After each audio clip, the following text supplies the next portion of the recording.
What's going on, everybody? Welcome back to the channel. My name is Harrison, and today we're talking about episode 6 of The Last of Us TV show.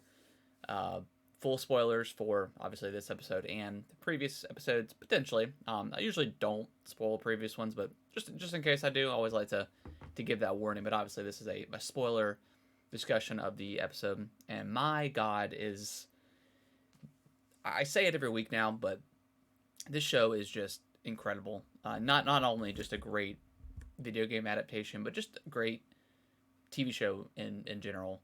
You know, we obviously we left the last episode with another heartbreaking scene with Sam and Henry dying, and then we get a 3 month time skip, which I figured there was going to be a time skip at some point. Obviously, when in the previews we saw snow and stuff like that, so figured there was going to be some sort of time skip like there is in the game.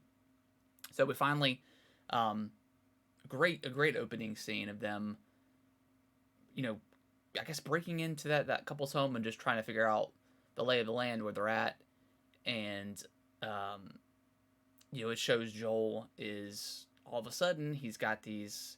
He grabs his chest. He's got like super high anxiety. He has a panic attack, and as the show progresses, and you eventually, and after they eventually get to Jackson and meet up with Tommy, which by the way, man, Pedro Pascal, the entire show so far has been great, but he's been kind of one note, right? It's been just that moody, gruff old man, and that's kind of been his shtick for for last 5 episodes or so.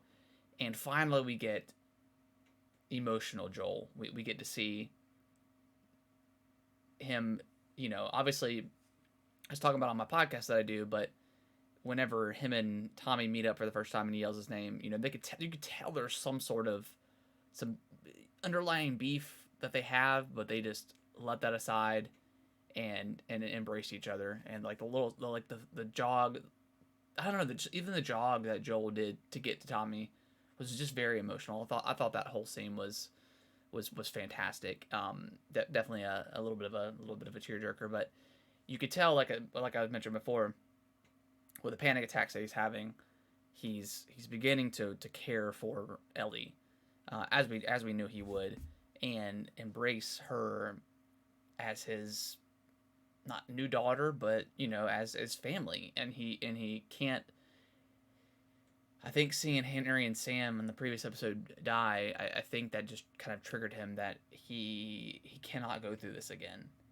He cannot lose someone else. He can't fail again. And obviously, when him and Tommy have that conversation, that he's just a failure his whole life. He's not able to save anybody. Tess died, Sarah died, and he's done horrible things. Um, yeah, it just that whole scene was just so emotional. We hadn't seen that part of Joel yet.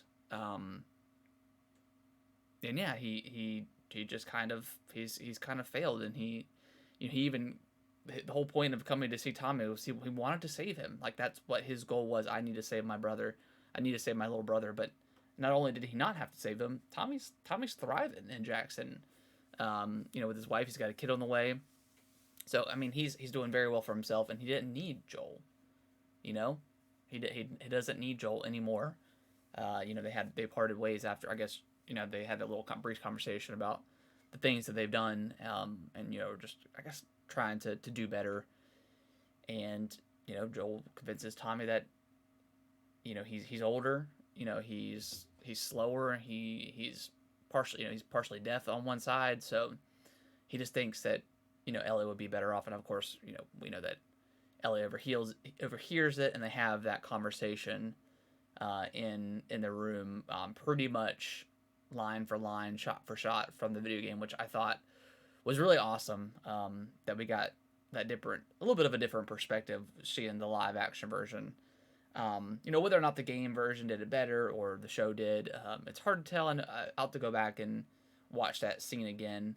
But obviously, what happens after that, because I think in the game, after they have that conversation, the Raiders attack, and there's no Raider attack in Jackson, and it kind of makes sense. Like they're very well fortified, so and they explain that when they first get in there. So yeah, just a great scene between Joel and Ellie, and then obviously whenever they're gonna leave, Tommy and Ellie are gonna leave, and Joel's like, well, if you could choose, and she just throws her backpack at him. She's like, get on the horse, let's go. Like again, just unquestionable loyalty. At that point, she feels safe with Joel. Like Joel is her safety. So that was an awesome revelation that Joel has, for better or for worse.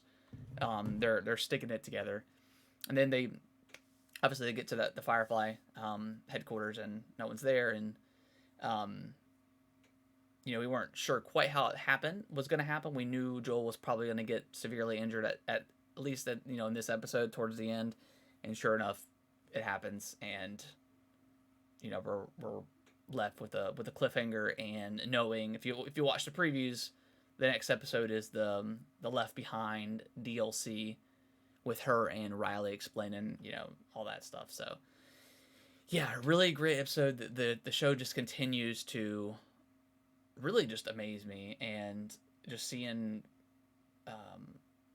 Bella Ramsey and Pedro Pascal, like their on-screen chemistry is incredible. Like if they didn't click, no pun intended, the show wouldn't work. But their chemistry is so great, and just seeing them bring these beloved characters to life is awesome. So we've got 3 episodes left. Very excited for it, and yeah, let me know what you guys thought in the comments below, and I'll see you guys in the next episode. Or I'll see you guys in the next video. Thank y'all so much for watching this video. I really appreciate it. Consider subscribing to the channel. I'll let YouTube algorithm pick one of my videos below for you guys to watch. Give it a click, and I hope you enjoy, and I will see you in the next video.